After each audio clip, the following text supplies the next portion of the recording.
السلام عليكم ورحمة الله وبركاته. الحمد لله رب العالمين، والصلاة والسلام على أشرف المرسلين وعلى آله وصحبه أجمعين، أما بعد، فقد قال الله تعالى في القرآن العظيم والفرقان المجيد: أعوذ بالله من الشيطان الرجيم، بسم الله الرحمن الرحيم، وما أرسلناك إلا رحمة للعالمين.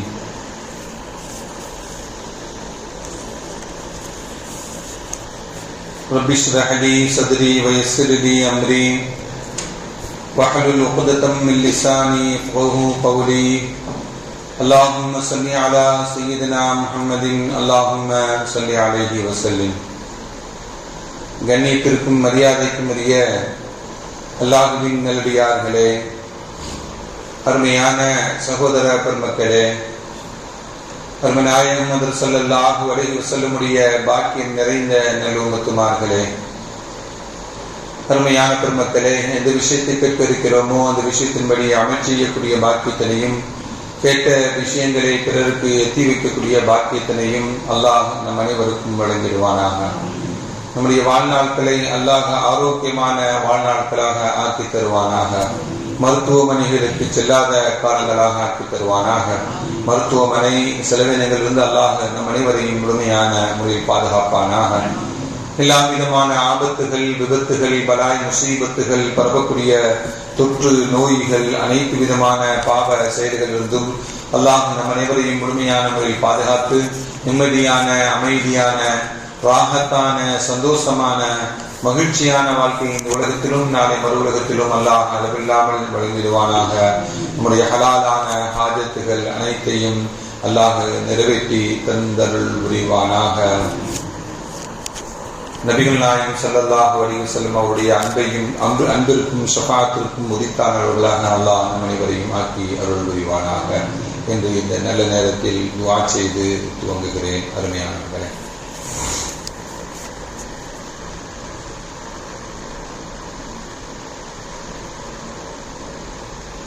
இஸ்லாமிய மாதத்தின் 3வது மாதமான ரபியுல் அவ்வல் மாதத்தினுடைய முதல் ஜும்ஆவில் நாம் எல்லாம் இருக்கிறோம். நபிகள் நாயகம் ஸல்லல்லாஹு அலைஹி வஸல்லம் இந்த உலகத்திற்கு அவதரித்த பிறந்த இந்த ரபியுல் அவ்வல் மாதத்தில் நபிகள் நாயகம் ஸல்லல்லாஹு அலைஹி வஸல்லமுடைய வாழ்வை, அவருடைய வரலாறை, அவருடைய வாழ்க்கையை அனைத்தையும் நாம் தெரிந்து கொண்டு வாழ வேண்டும். அல்லாஹ் அந்த உயர்ந்த தௌஃபீக்கினை தந்தருள் புரிவானாக. நபி ஸல்லல்லாஹு அலைஹி வஸல்லம் இந்த உலகத்திற்கு இன்றைக்கும் தேவைப்படுகிறார்கள். நாகரீகம் வளர்ந்த இந்த காலகட்டத்தில் மனிதர்களுக்கு மத்தியிலே பல்வேறு வேறுபாடுகள் இருக்கின்றன. அந்த பல்வேறு வேறுபாடுகளை களைவதற்கு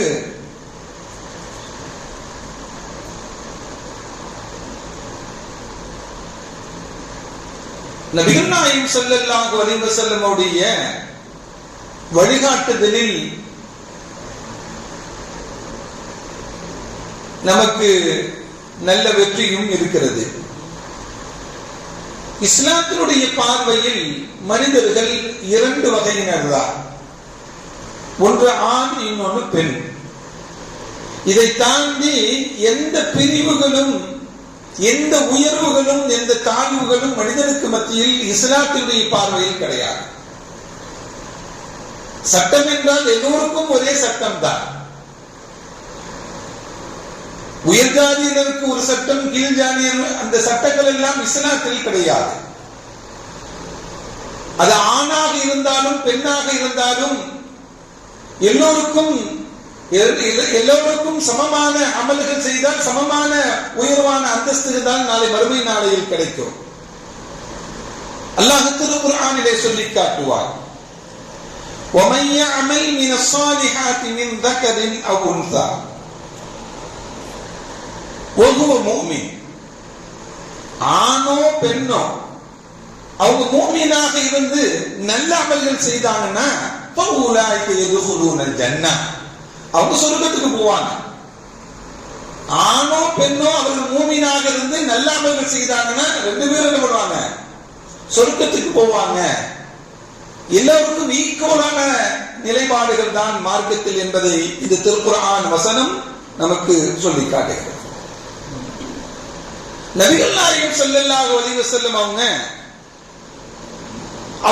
அவர்கள் காலத்தில் இருந்த அடிமைகள் என்ற நிலை இருந்தது. மனிதர்களை அடிமைகளாக இருந்த நிலை இருந்தது. அதை கொஞ்சம் கொஞ்சமாக ஸல்லல்லாஹு அலைஹி வஸல்லம் ஒழித்தார்கள்.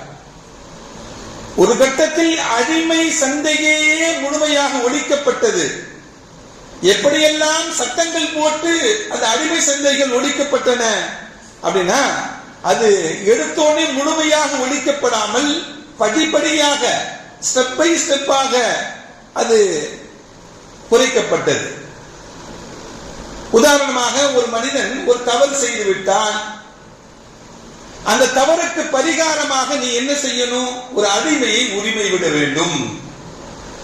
இதே போன்ற தவறான செயலுக்கு பரிகாரமாக அடிமைகளை உரிமை விடுவது என்ற ஒரு நிலையை கொஞ்சம் கொஞ்சமாக அமல்கள் ரீதியாக, செயல்பாடுகள் ரீதியாக நபிகள் நாயகம் ஸல்லல்லாஹு அலைஹி வஸல்லம் கொண்டு வந்தாங்க. நீ செய்த தவறுக்காக வேண்டி ஒரு அடிமையை உரிமை விட்டால் உன்னுடைய பாவங்கள் மன்னிக்கப்படும். செய்த தவறுக்குண்டான பாவம் உனக்கு மன்னிக்கப்படும். காரணமே இல்லாமல் ஒரு அடிமையை நீ உரிமை விட்டாய் என்றால் நீ நரகத்திலிருந்து உனக்கு விடுதலை கிடைக்கும் என்றெல்லாம் நபிகள் நாயகம் ஸல்லல்லாஹு அலைஹி வஸல்லம் அவங்க அடிமைகள் விற்கக்கூடிய சந்தையுடைய மார்க்கெட்டுடைய நிலவரங்களை எல்லாம் மாத்தினாங்க. நபிகள் நாயகம் ஸல்லல்லாஹு அலைஹி வஸல்லம் அவங்க. அருமையான பெருமக்களே, அப்துல்லாஹ் இப்னு ஜஅஃபர் ரலியல்லாஹு தஆலா அவங்க ஒரு தோட்டத்திற்கு வழியாக செல்கிறார்கள். அந்த தோட்டத்திற்கு வழியாக செல்லக்கூடிய சமயத்தில் அந்த தோட்டத்தில் வேலை செய்யக்கூடிய கருப்பு நிற ஒரு அடிமை, அவருக்கு அந்த தோட்டத்தில் உரியவர் உணவு கொண்டு போய் கொடுக்கிறார். அந்த கருப்பு நிற அடிமை கடுமையான பசியில் இருக்கிறார். அவருக்கு கொடுக்கப்பட்ட உணவு 2 ரொட்டி துண்டுகள். 2 ரொட்டி துண்டுகள் அவருக்கு கொடுக்கப்பட்டது. அவரை நோக்கி நாட்டை தொங்க விட்டுட்டு ஒரு நாய் ஓடி வந்தது. அந்த உணவு ரொட்டி துண்டை பார்த்து அவர் என்ன பண்றாரு? வாயில ஒரு துண்டை தான் வாயில வைக்கிறார். அது பக்கத்துல வந்து உடனே அந்த ரொட்டியை கொஞ்சம் கொஞ்சமா பிச்சு அந்த 2 துண்டையும் அந்த நாய்க்கு போட்டு விடுகிறார். அந்த கருப்பு நிற அடிமை, தோட்டத்தினுடைய பாதுகாவலர் அப்துல்லாஹ் இப்னு ஜஅஃபர் ரலியல்லாஹு தஆலா அவங்க இந்த மனிதனுடைய பசியான நிலையையும் பார்க்கிறார்கள். அந்த நாய் ஓடோடி வந்து அந்த உணவை பார்த்தவுடன் இவர் ரொட்டியை கொஞ்சம் கொஞ்சமாக பிச்சு பிச்சு போடக்கூடிய அந்த காட்சியையும் அப்துல்லாஹ் இப்னு ஜஅஃபர் ரலியல்லாஹு தஆலா கேட்டாங்க, பார்த்தாங்க. பார்த்துட்டு அந்த அடிமையான பசியாக இருக்கக்கூடிய தன்னுடைய பசியை அடைப்பதற்கு கொடுக்கப்பட்ட அந்த ரொட்டியை கூட அந்த நாய்க்கு போட்ட மனிதரை பார்த்து, அந்த கருப்பு நிற அடிமையை பார்த்து கேட்டாங்க, கத் ரஅய்து அஜபா, நான் ரொம்ப ஆச்சரியமா பார்க்கிறேன்ப்பா உன்னைய. நீ பசியாக இருக்கிறாய், உன்னுடைய பசியை அடைப்பதற்காக வேண்டி, நீ உன்னுடைய பசியை நீக்குவதற்காக வேண்டி உனக்கு கொடுக்கப்பட்ட உணவை ஓடோடி வந்த நாய்க்கு போட்டு நீ பசியாக இருக்கிறாயே, உன்னுடைய செயல் எனக்கு ரொம்ப ஆச்சரியமாக இருக்குப்பா. இப்படி மனிதர்களை பார்ப்பது அதிசயம்தான். தான் பசித்திருந்து இன்னொரு உயிரினத்திற்காக வேண்டி, இன்னொரு மனிதன் அல்ல, இன்னொரு உயிருக்காக வேண்டி இருந்த ரொட்டியை போட்டு நீ பசியாக இருக்கிற இந்த காட்சி ரொம்ப ஆச்சரியமாக இருக்கிறது என்று ஹஜ்ரத் அப்துல்லாஹ் இப்னு ஜஅஃபர் ரலியல்லாஹு தஆலா சொன்னாங்க. அவர் சொன்னாரு, அந்த 2 கண்களும் என்னை பார்த்து கொண்டே இருக்கக்கூடிய நிலையில் நான் உண்பதை நான் வெறுக்கிறேன். நாயுடைய 2 கண்ணும் என்னை பார்த்துக்கிட்டு சாப்பிடும்போது பார்த்துக்கிட்டு தான் இருக்கும். அது பார்த்து கொண்டே இருப்பதை நான் வெறுக்கிறேன், எனக்கு பிடிக்கல. அது பசியாக இருந்து நான் வயிறு நிரம்ப சாப்பிடுவதை நான் விரும்பவில்லை. இறைவன் எனக்கு கொடுத்ததை பிறருக்கு கொடுத்து சாப்பிட வாழ வேண்டும் என்று மார்க்கம் நமக்கு கற்றுக் கொடுப்பதனால் அது கடுமையான பசி இருக்கிறது. நாம் இன்னொரு இடத்துல போய் உழைத்து கூட சாப்பிட்டுக் கொள்ளலாம். அதற்கு யார் உணவு கொடுப்பார்? அதற்கு யார் உணவு கொடுப்பார்? அது சாப்பிட்டு போகிறது. நான் சாப்பிடுவதை, நான் அதை கண்ணால் பார்த்து கொண்டிருப்பதை நான் விரும்பவில்லை என்று அந்த அடிமையான கருப்பு நிற மனிதர் சொல்லிட்டார். இந்த தோட்டம் யாருடையது என்று அப்துல்லாஹ் இப்னு ஜாஃபர் ரலியல்லாஹு தஆலா அவங்க விசாரிக்கிறார்கள். விசாரிச்சுட்டு முஸ்அப் என்று சொல்லக்கூடிய ஒரு தோழருடைய தோட்டம் தான் என்று அவர்கள் புரிந்து கொண்டு அவருடைய வீட்டை நோக்கி செல்கிறார்கள். உங்களுக்கு ஒரு தோட்டம் இருக்காமே மதீனாவுடைய வெளிப்பகுதியில, அந்த தோட்டத்தை எனக்கு விலைக்கு தாருங்கள் என்று கேட்கிறார்கள். அந்த தோட்டத்தை விலைக்கு வாங்குகிறார்கள். அவர் தோட்டத்தை விலைக்கு வாங்கும் பொழுது அந்த அடிமையும் சேர்த்து விலைக்கு வாங்குறாங்க. அப்துல்லாஹ் இப்னு ஜாஃபர் ரலியல்லாஹு தஆலா அவங்க தோட்டத்தையும் வாங்கிக்கிட்டு அந்த அடிமையையும் விலை கொடுத்து வாங்கி கொண்டு நேரா தோட்டத்துக்கு வர்றாங்க. அப்துல்லாஹ் இப்னு ஜாஃபர் ரலியல்லாஹு தஆலா வந்து அந்த கருப்பு நிற அடிமையை, ஒரு நாய் பசித்திருந்தது என்பதற்காக வேண்டி, தான் பசித்திருந்த நிலையில் கூட ஒரு நாய் பசியாக இருக்கக்கூடாது, இன்னொரு உயிர் பசியாக இருக்கக்கூடாது என்பதற்காக வேண்டி தன்னிடம் இருந்த உணவை அந்த நாய்க்கு கொடுத்து விட்டு இவர் பசியாக இருந்த அந்த மனிதனுடைய அந்த ஆச்சரியமான அந்த நிலைப்பாடு அப்துல்லாஹ் இப்னு ஜாஃபர் ரலியல்லாஹு தஆலா அவங்கள தோட்டத்தையே விலைக்கு வாங்க வச்சிருச்சு.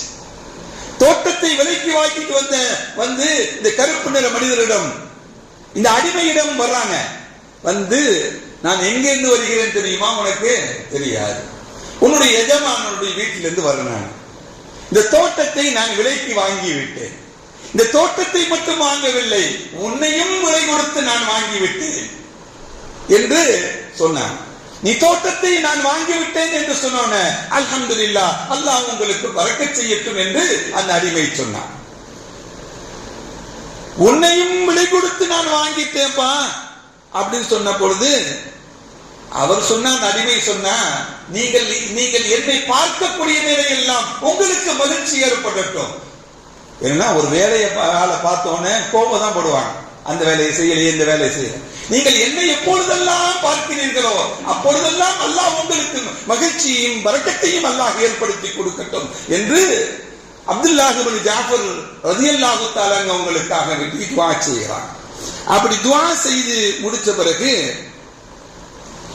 அடுத்து சொல்லுகிறார், அஹ்ஸனல்லாஹு இலைக, அல்லாஹ் உங்களுக்கு அருள் புரியட்டும் என்றெல்லாம் நிறைய பிரார்த்தனைகளை அந்த அப்துல்லாஹ் இப்னு ஜாஃபருக்காக வேண்டி இந்த மனிதர் துஆ செய்கிறார். அடுத்து சொன்னாங்க, தோட்டத்தை விலைக்கு வாங்கிட்டேன், ஒன்னு என்ன பண்ணிட்டேன், உன்னையும் விலைக்கு வாங்கிட்டேன். இப்பொழுது இந்த தோட்டத்தை உன்னை உரிமை விட்டு விடுகிறேன், உன்னை நான் அடிமைத்தனத்திலிருந்து நான் உரிமை விட்டு விடுகிறேன் அப்படின்னு சொன்னான். இன்னும் சந்தோஷம் தாங்காம பாரக்கல்லாஹ், அல்லாஹ் உங்களுக்கு பரக்கத் செய்யட்டும் என்று துஆ செய்கிறார். அடுத்து சொன்னாங்க ஜாஃபர் ரலியல்லாஹு தஆலா அப்துல்லாஹ், இந்த தோட்டத்தையும் உனக்கு கொடுத்துறப்பா அப்படின்னு கொடுத்துட்டாங்க. இந்த தோட்டத்தையும் உனக்கு கொடுத்து விடுகிறேன், நீனே வைத்துக்கொள். நீ செய்த அந்த ஆச்சரியமான விஷயம் என்னை ஆச்சரிய செய்து விட்டதனால் இது உனக்காக வேண்டி இருக்கட்டும். நீ இன்றிலிருந்து உரிமை, அந்த ஹுர்ருன், நீ இன்றிலிருந்து உரிமை பெற்றவராகிவிட்டாய். இந்த தோட்டம் உனக்குரியது என்று சொன்னோன்னே அவனுக்கு எவ்வளவு மகிழ்ச்சி ஏற்பட்டு, எவ்வளவு சந்தோஷம் ஏற்பட்டு இருக்கும்.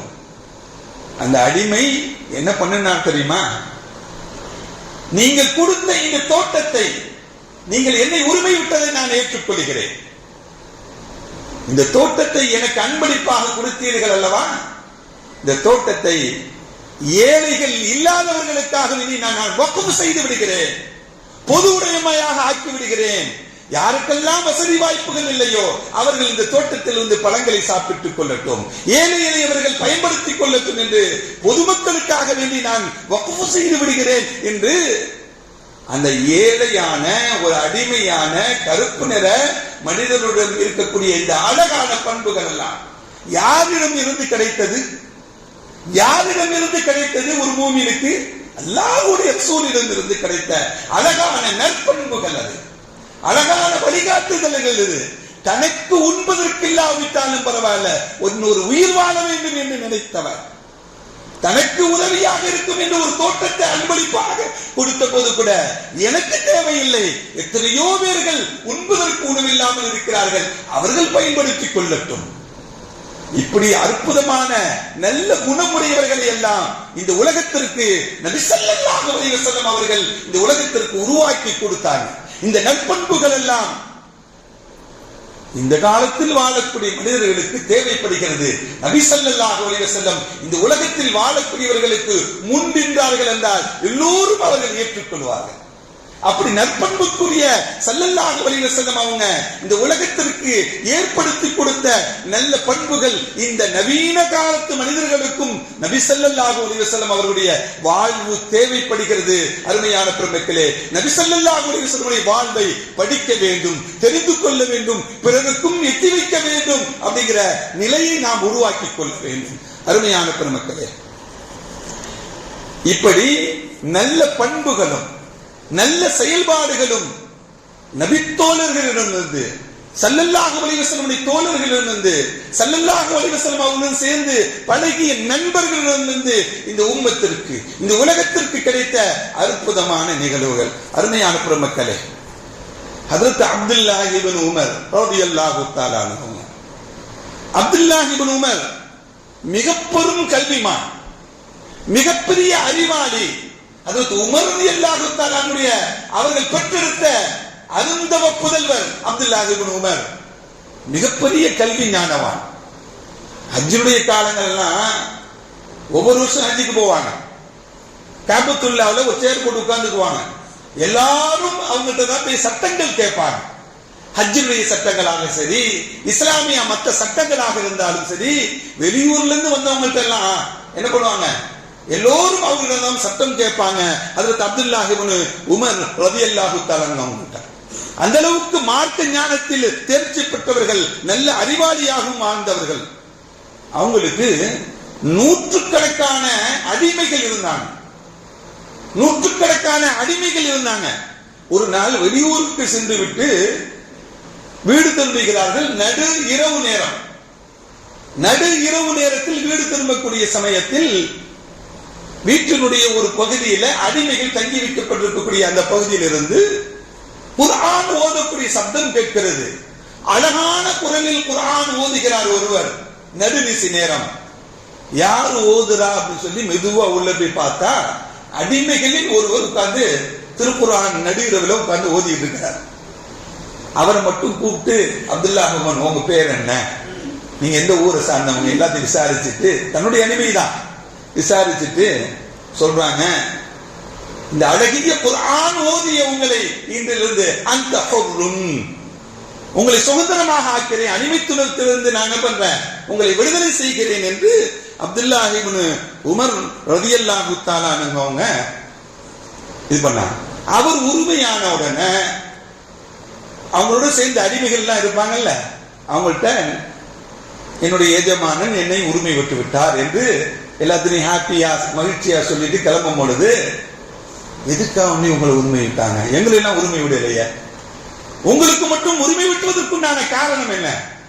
நான் நேற்று இரவு நடுநிசி நேரத்தில் நான் மட்டும் குர்ஆன் ஓதியிருந்தேன். அப்துல்லாஹ் இப்னு உமர் வந்தாங்க, நான் ஓதுதலை கேட்டாங்க, அவங்களுக்கு ரொம்ப பிடிச்சிருந்தது. அப்பனா குர்ஆன் ஓதுனா அவரு நம்ம எல்லாம் விடுதலை செஞ்சிருவாங்களா அப்படின்னா, மறுநாள் போயிட்டா ஒரு 4-5 பேர் குர்ஆன் ஓத ஆரம்பிச்சுட்டாங்க. ஒரு 4-5 பேர் சேர்ந்து குர்ஆன் ஓத ஆரம்பிச்சுட்டாங்க. அப்துல்லாஹ் இப்னு உமர் ரலியல்லாஹு தஆலா வர்றாங்க. வந்தா 4-5 பேர் குர்ஆன் ஓதுறாங்க. என்னப்பா ஏன் குர்ஆன் ஓதுறீங்க? இல்ல, குர்ஆன் எங்களுக்கு ஓதுறதுக்கு பிடிச்சிருக்கு, நாங்க ஓதுறோம். விஷயம் இவங்க விடுதலையாக வேண்டும் என்பதற்காக வேண்டிதான். இவங்க உள்ளார்ந்த நிலையில் குர்ஆன் ஓதல, குர்ஆனை ஓத வேண்டும், அதனால் நன்மைகள் கிடைக்கும் என்று இல்ல, விடுதலை கிடைக்க வேண்டும் என்று ஓதுறாங்க. 4-5 பேரையும் கூப்பிட்டு அல்லாஹ்வுக்காண்டி ஓதுறீங்களா, உங்களையும் நான் விடுதலை செஞ்சிடறேன். அதுக்கு அடுத்த நாள் பார்த்தா 15-20 பேர் உட்கார்ந்து ஓதுறாங்க. அப்பையும் பாக்குறாங்க, ஏன்பா குர்ஆன் ஓதுறீங்க, நீங்களா யாருப்பா என்னன்னு விசாரிக்கும் பொழுது நாங்க அல்லாஹ்வுக்காண்டி ஓதுறோம். அவங்களுடைய அந்த 10-15 பேர்களையும் என்ன பண்றாங்க, விடுதலை செய்யறாங்க. அருகாமையில் இருந்த தோழர் கேட்டாங்க, இவங்க எல்லாம் குர்ஆன் ஓதுறது நீங்க விடுதலை செய்யணும் என்பதற்காக வேண்டி ஓதுகிறார்கள். உள்ளார்ந்த நிலையில், மன தூய்மையான நிலையில், இஹ்லாஸான நிலையில் குர்ஆனை ஓத வேண்டும், அல்லாஹ்வுக்காக வேண்டி ஓதுகிறேன் என்ற நிலையில் எல்லாம் உங்க ஓதலங்க, என்னங்க இப்படி செய்றீங்க அப்படின்னு சொல்லி சொன்ன பொழுது, இவங்க மோசடி செய்யறாங்க, உங்களை ஏமாத்துறாங்க அப்படின்னு சொன்ன பொழுது ஹஜ்ரத் அப்துல்லாஹ் இப்னு உமர் ரலியல்லாஹு தஆலா அவங்க சொன்னாங்க, லஇன் ஹதஊனா லஹு லன் ஹதஅனா லஹு, லஇன் ஹதஊனா லஹு லன் ஹதஅனா லஹு. இவங்க அல்லாஹ்வுக்காக வேண்டி அவங்க எல்லாம் ஏமாத்தினா, அல்லாஹ்வுக்காக வேண்டி அல்லாஹ்வுடைய பெயரை சொல்லி அல்லாஹ்வுடைய குர்ஆனை ஓதுகிறோம் என்று சொல்லி அவர்கள்லாம் ஏமாற்றினா, நாமும் அல்லாஹ்வுக்காக ஏமாந்து போறோம். என்ன வந்துருச்சு இதுல? அல்லாஹ்வுடைய பெயரை சொல்லி அல்லாஹ்வுக்காக வேண்டி இவர்கள் ஏமாற்றினால் நாமும் அல்லாஹ்வுக்காக வேண்டி ஏமாந்து போறோம். அதுல என்ன வந்துருச்சு என்று ஹஜ்ரத் அப்துல்லாஹ் இப்னு உமர் ரலியல்லாஹு தஆலா அன்ஹு சொல்லி காட்டி அத்தனை பேர்களையும் குர்ஆன் ஓதியதனால் விடுதலை செய்தார்கள் என்றால் இந்த நற்பண்பு எங்கிருந்து கிடைத்தது? இந்த அழகான வழிமுறை எங்கிருந்து கிடைத்தது? அழகான படிப்பினைகள் எங்கிருந்து கிடைத்தது அப்படின்னா, அருமை நாயகம் ஸல்லல்லாஹு அலைஹி வஸல்லம் அவருடைய பாசறையில் படித்த அந்த தோழர்களிடம் இருந்த அந்த நற்பண்புகள் எல்லாம் ஸல்லல்லாஹு அலைஹி வஸல்லம் கற்றுக் கொடுத்த நற்பண்புகள் தான். அருமையான பெருமக்களே, இன்று வரையும் நவீன காலத்தில், இன்னைக்கு வரையும் அமெரிக்கா போன்ற நாடுகள் எல்லாம் வெள்ளையர்கள் கருப்பர்கள் என்ற வேற்றுமைகள் இருக்கதானே செய்கிறது. வெள்ளையர்கள் கருப்பர்கள் என்ற வேற்றுமைகள் இருக்கதானே செய்கிறது. ஒரு 10-15 வருடங்களுக்கு முன்பாக கடுமையான புயல் ஒன்று ஏற்பட்டது. அந்த புயலில் பவர் கட்டு அமெரிக்காவில். உண்பதற்கு உணவு இல்லை, கடை இல்லை, ஒண்ணு இல்லை. வெள்ளையர்கள் எல்லாம் இருக்கக்கூடிய கடையை உடைத்து அதில் உள்ள உணவை எடுத்து சாப்பிட்டாங்க. பத்திரிகை செய்தி என்ன வந்தது தெரியுமா? கடும் பசியினால் கடையை உடைத்து சாப்பிட்டாங்க. அதே அடுத்த கொஞ்ச நாள் கழித்து கருப்பின மக்களுக்கும் அதே சூழ்நிலை ஏற்பட்ட பொழுது அவர்கள் ஒரு கடையை உடைத்து உணவை எடுத்து சாப்பிட்ட பொழுது என்ன செய்தி வந்துச்சு தெரியுமா? கடையை உடைத்து திருடி விட்டார்கள். இந்த ஏற்றத்தாழ்வுகளை எல்லாம் நபிகள் நாயகம் ஸல்லல்லாஹு அலைஹி வஸல்லம் அவர்கள் 1500 ஆண்டுகளுக்கு முன்பாக இந்த ஏற்றத்தாழ்வுகள் என்பது இருக்கவே கூடாது, அடிமைத்துவம் என்பதும் இருக்கக்கூடாது, அதை ஒழித்தார்கள் ஸல்லல்லாஹு அலைஹி வஸல்லம். அவங்க உயர்ந்தவர்கள் தாழ்ந்தவர்கள் என்று இருக்கக்கூடாது என்பதை என்ன ஏற்படுத்தி கொடுத்தாங்க. அருமையான பெருமக்களே, அமெரிக்காவுடைய அதிபர் மாளிகைக்கு பெயர் வெள்ளை மாளிகை. ஏனென்றால் அங்கு கருப்பர்கள் வரக்கூடாது என்பதற்காக வேண்டி வெள்ளை மாளிகை என்று பெயர் வைத்திருக்கிறார் என்று அண்ணாதுரை முன்னாள் முதலமைச்சர் சொன்னார். அருமையானவர்களே, இந்த ஏற்றத்தாழ்வுகளை என்ன இஸ்லாத்தில் கிடையாது. இன்று நவீன காலத்தில் கூட கருப்பர்கள் வெள்ளையர்கள் என்ற பாகுபாடுகள் எல்லாம் மனிதனுக்கு மத்தியில இனவாதம் இன்றும் இருக்கிறது. இந்த இனவாதத்தை எல்லாம் 1400 ஆண்டுகளுக்கு முன்பாகவே ஒன்றும் இல்லாமல் ஒழித்தார்கள் நபிகள் நாயகம் ஸல்லல்லாஹு அலைஹி வஸல்லம். மனிதர்களுக்கு மத்தியில ஏற்றத்தாழ்வு இருக்கக்கூடாது. ஸல்லல்லாஹு அலைஹி வஸல்லம் அவங்க சொன்னாங்க, லவ் அன்ன ஃபாத்திமத் பின் முஹம்மது சரகத் லகதஅத் யதஹா, என்னுடைய மகள் முஹம்மதுடைய மகள் ஃபாத்திமா திருடினாலும் அவருடைய கை துண்டிக்கப்பட வேண்டும் என்று சொன்னாங்க ஸல்லல்லாஹு அலைஹி வஸல்லம். அப்படி என்றால் இன்னொருவருக்கு ஒரு தண்டனையும் மற்றவருக்கு ஒரு தண்டனையும் அல்ல. மகள் பாத்திமா திருடினாலும் அவருடைய கை கற்பனை செய்யதான் செய்ய வேண்டும். அது இன்னொரு பாத்திமா செய்தால் என்ன தண்டனையோ அதே தண்டனை தான் இந்த முஹம்மதுடைய மகள் பாத்திமா செய்தாலும் தண்டனை நிறைவேற்றப்படும் என்று நபிகள் நாயகம் ஸல்லல்லாஹு அலைஹி வஸல்லம். ஏற்றத்தாழ்வு என்பது இஸ்லாத்தில் கிடையாது. அது களையப்பட வேண்டிய விஷயம். அது மனிதர்களுக்கு மத்தியிலே இருக்கக்கூடாது என்பதை தான் நபிகள் நாயகம் ஸல்லல்லாஹு அலைஹி வஸல்லம் நமக்கு கற்றுத்தரக்கூடிய பாடங்களும் படிப்பினைகளும். உலகத்திலேயே உயர்ந்த நன்மைகள் அதிகமாக பெற்றுத் தரக்கூடிய இடம் மஸ்ஜிதுன் நபவி. நன்மைகளை அதிகமாக பெற்றுத் தரக்கூடிய மஸ்ஜிதுன் நபவி. அந்த மஸ்ஜிதுன் நபவியில இன்னைக்கும் கருப்பு இனத்தை சார்ந்த எத்தியோப்பியாவில் இருந்து வந்து படித்த ஆலிம்கள் தொழுகை வைக்கிறார். ஏனென்றால் எங்கள் நாயகம் ஸல்லல்லாஹு அலைஹி வஸல்லம் நின்ற இடத்தில் சாதாரண ஒரு கருப்பு இடத்தை சார்ந்தவரும் நிற்க முடியும் என்றால் இந்த மார்க்கத்தில் எந்த ஏற்றத்தாழ்வுகளும் இல்லை. அந்த மக்கமா நகரிலே காபத்துல்லா கைப்பற்றப்படக்கூடிய சமயத்திலே பிலால் ரலியல்லாஹு தஆலா அவங்கள காபாவுடைய உச்சிக்கு ஏறி அதான் கொடுக்க சொன்னாங்க, பாங்கு கொடுக்க சொன்னாங்க. இவருக்கு இந்த கருப்பின மனிதர் தான் தெரியுமா என்றெல்லாம் சொன்னார்களே. அந்த ஏற்றத்தாழ்வுகளை எல்லாம் களைய வேண்டும் என்பதற்காக இருந்தால் பிலாலை மேலே உயர்த்தி காபத்துல்லாவுக்கு உயர்த்தி மேலே ஏறி நின்று பாங்கு சொல்ல சொன்னாங்க. அருமையான பெருமக்களே, எங்களுடைய நாங்கள் பின்பற்றக்கூடிய மார்க்கத்தில் ஏற்றத்தாழ்வுக்கு கிடையாது, இனவாதம் என்பது கிடையாது, கற்பர் வெள்ளையர் என்பது கிடையாது. மனிதர்கள் மனிதர்களாக பார்க்கப்பட வேண்டும் என்பதுதான் இஸ்லாம் நமக்கு சொல்லித் தரக்கூடிய செய்தி. அருமையான பெருமக்களே, நம்ம நாட்டுல கூட நம்ம நாட்டினுடைய உயர் பதவி ஜனாதிபதியுடைய பதவி. நாட்டுடைய முதல் குடிமகன் என்று சொல்லுவாங்க. அவருக்கு கூட சில இடங்களுக்கு போறதுக்கு அனுமதி இல்லை நம்ம நாட்டுல. இருக்கா இல்லையா? இருக்கா இல்லையா? இந்த வளர்ந்த வளர்ச்சியான காலங்களில் நவீன காலத்தில் கூட உயர் பதவியில் இருக்கக்கூடியவருக்கு சில பகுதிகளுக்கு உள்ளே செல்வதற்கு உள்ளே நுழைவதற்குண்டான அனுமதி இல்லை என்றால் ஏற்றத்தாழ்வு இருக்கதானே. நாம் வாழக்கூடிய நாட்டில் கூட இருக்கத்தானே செய்கிறது. நம் நாட்டில் கூட ஒரு பொது உடைமையுடைய சொத்து சாதாரண ஒரு குடிமகன் அதை எடுத்து விட்டால் திருட்டு என்ற பட்டத்தை கட்டுகிறார்கள்.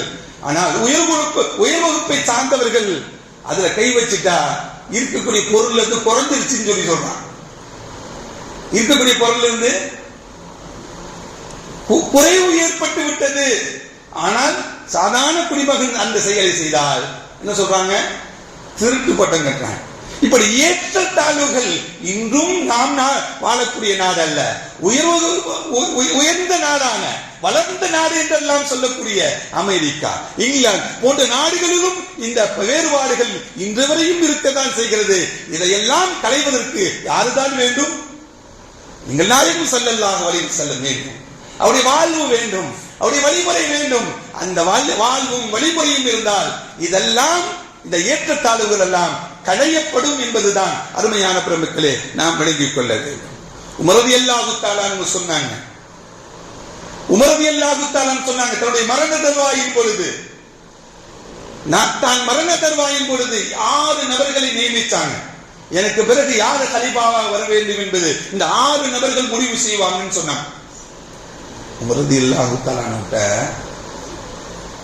போய் நீங்க ஒழுக்கமாக வளர்த்த நல்ல கல்விமானான உங்களுடைய அருமை மகன் அப்துல்லாஹ் இப்னு உமர் இருக்கிறாரே, அவர் கலீஃபாவுக்கு சிறந்த மனிதராக இருப்பாரு, அவரை நியமிக்கலாமே அப்படின்னு சொன்னப்ப அல்லாஹ்வுடைய சன்னதியில் இந்த துன்யாவில் அல்லாஹ்வுடைய பொறுப்பை ஏற்றுக்கொண்டு அல்லாஹ்விடம் கை கட்டி நின்று பதில் சொல்வதற்கு கத்தாபுடைய குடும்பத்தில் நான் மட்டும் போதும், என்னுடைய பிள்ளைகள் மீது நான் பாரத்தை சுமத்துவதற்கு நான் விரும்பவில்லை என்று சொன்னாங்க.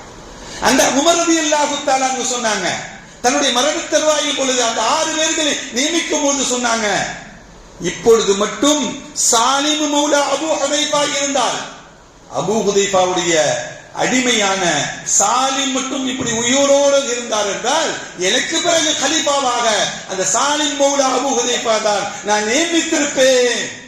அப்படி என்றால் ஒரு அடிமை கூட கலீஃபாவாக வர முடியும், அதுக்கு தகுதியானவர்கள், அப்படி தகுதியானவர்கள் இருக்கத்தான் செய்கிறார்கள்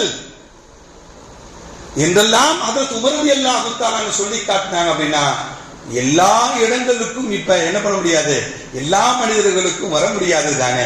அப்படி சூழ்நிலைகள் தான் நம்முடைய நாட்டிலும் மற்ற பகுதிகளிலும் இருக்கிறது. இப்படி சமத்துவத்தை மக்களுக்கு மத்தியில ஏற்றத்தாழ்வுகளை களைவதற்கு இன்றும் நம்முடைய வாழ்க்கைக்கு வழிகாட்டியாக முஹம்மது ஸல்லல்லாஹு அலைஹி வஸல்லம் வேண்டும். அவருடைய வாழ்வை படிக்க வேண்டும். அவருடைய வாழ்க்கையை வரலாறை நாம் பிறருக்கும் எடுத்து சொல்ல வேண்டும். வல்லன் அல்லாஹ் அந்த உயர்ந்த தௌஃபீக்கை நம் அனைவருக்கும் தந்தருள்வானாக.